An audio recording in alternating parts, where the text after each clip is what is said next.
This is, of course, a tremendous concern because military people are trained to use weapons. Some are trained to explosives. In general, they're more disciplined. So a lot of times, would-be terrorists or would-be attackers mess up and make a lot of stupid mistakes. And people with a military background certainly at times make mistakes, but often are less likely to do so. For connections, you start with, what's almost obvious. You're looking at the family, friends, and other social relations of the individual. And part of that is where they grew up, who they hang out with, look at where they, in the military base, for example, who they served with. But of course, a lot of it today is about social media connections. So trying to find, are they friends on Facebook or Instagram with certain individuals? We leave a huge amount of digital tracing that's available to investigators in terms of our own social networks. But for a lot of these people, they see themselves as warriors, right? And they're not really trying to hide their activities. They're proud of them.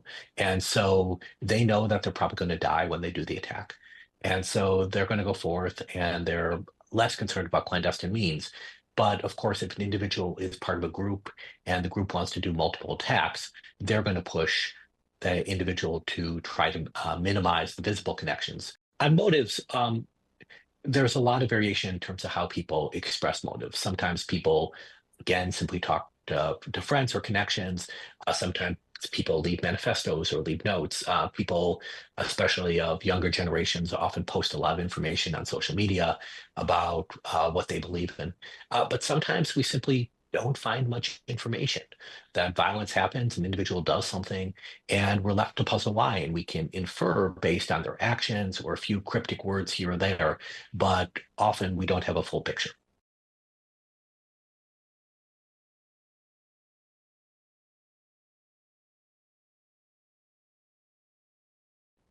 So, in general, suicide bombings in the United States have been very unusual. The fact that it's done by someone who is active duty military um, isn't disproportionately unusual. Again, military people are at times involved in terrorism, but not at dramatically higher numbers than people outside the military community. So this is something that is shocking because it's a suicide bombing, but less so because someone is involved from the military. There is another bit of information that's been circulating on the internet that I'll just note, but frankly maybe false or overstated, which is that the two individuals at a certain point served at the same military base.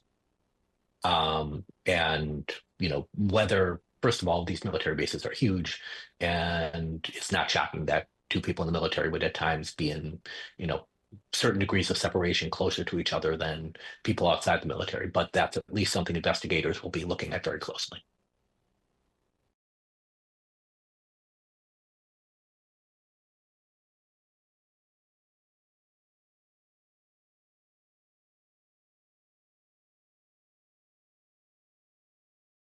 There are a few things to look at. One, of course, is were they in contact with each other?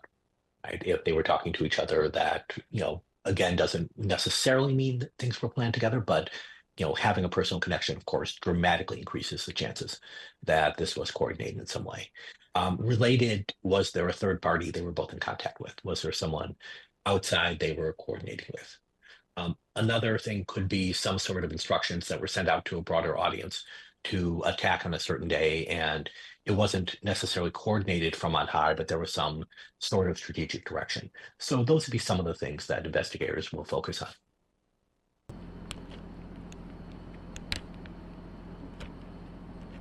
No. So in the last 10 years, we've really seen ISIS embrace vehicle rammings, and we've seen it in several European countries. We also saw it in New York, where someone used a vehicle to run down people on a path. So this is certainly part of the Islamic State MO. And so it's not surprising that if the person were affiliated with the Islamic State, that this might be a direction they would go in. And of course, as we saw so tragically in New Orleans, it is a way to kill large numbers of people in a relatively short period of time.